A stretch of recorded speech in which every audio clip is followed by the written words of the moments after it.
So let's work that sagittal plane, which again is front to back. We want to make sure that we're getting all three planes of movement, and we know that most of the times that we're not, right? So let's go sagittal plane. Let's do full body instead of sitting on a bench and then pushing stuff in a robotic type manner. And I used to make that mistake myself, right? Instead of tying everything that should be tied into it and getting the most out of our time. We're gonna do some dumbbells here.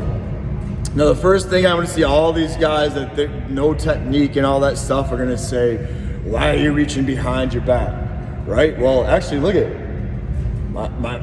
God gave us that ability to reach behind our back, and that's a good thing, right? Now if there's a dysfunction in the scapula and the shoulder plane and posture and stuff like that, yeah, that's not gonna be good for you, right?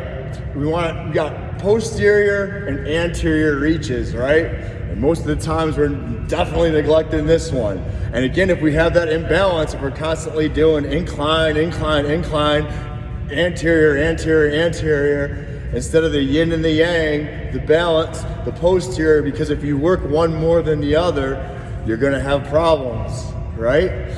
And if you happen to find yourself in that position, if you're an athlete or a rock climber or something, you're screwed. Find the weakness, kill it. Yep. So, I'm gonna take a sagittal plane front to back lunge. Okay, I'm gonna focus more on that anterior lunge. You'll see me take a step back and press, that's my anterior, right? And again, this is part of the 6 positions by Dr. Gary Gray. This is basically, if we work at the muscle systems and the way our body moves, these are the ones that we want to make sure. And there's millions of positions from the 6 positions that we can do, right? I can toe in, toe out. I know for me, at this point in time, that when I take a front lunge and I toe out with my right leg, I have a hard time. So guess what I'm doing? Every day, 100 of them. Right? Until I'm gonna kill it right away. If I know I have a weakness, why would I do it once a week and focus, kill the weakness and then move on, right? I remember I had a friend and we were in the gym and she said, because I found a weakness and she said, you're gonna be doing that now all the time. Damn right. Yep, a smart person would, instead of having that weakness drag them along, okay? So, I'll get you from the side and from the back. Now, just for time's sake, you gotta get the other leg, right? But again, I know my right side, and I know it's funny, you know why? Because I've been having a little pain in my right knee, and now I know why. Because when I toe out with my right leg in that front step, I'm losing my balance, all right? And you'll probably see it in the video. So, what I use when I press, just to keep my shoulders safe, is if I have water in my hand, I want to pour it to the outside. Notice how that opens up my shoulder instead of caving it in, right? Because most people are like this. Yeah, and that's gonna be not good. See how it sets my shoulders back in better posture? So if you notice my hand positions, I'm pouring the water out the outside, all right? So I take that back step. I use my momentum. I want you to feel like that momentum. Boom, right? When I go back, it's like the pirate ride in the fair. Boom, I'm not even gonna feel like I'm doing anything. Instead of just, right? Use your momentum. Easy peasy, right? It feels like you're not even doing anything.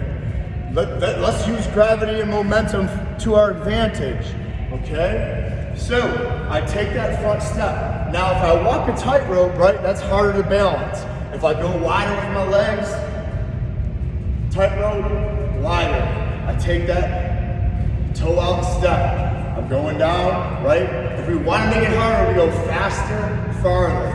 Good. Now I can just press it here, but why would I do that? When I could do a pull and a push, right? So most people will just do this, right? Let's get the most out of our time, and I'm reaching behind me. So I toe out, and then I'm gonna reach behind me. Now notice how my back is actually, if I got bad posture, and then I'm reaching, I'm in trouble. But if I stick my chest out, right, and then I come back, anterior, pour the water out the side, right, farther, faster. Now, If I have an aim, if I have something outside of my body, a garbage can, a tissue that's on the floor, and I focus on that, right? I'm gonna toe my foot out towards that.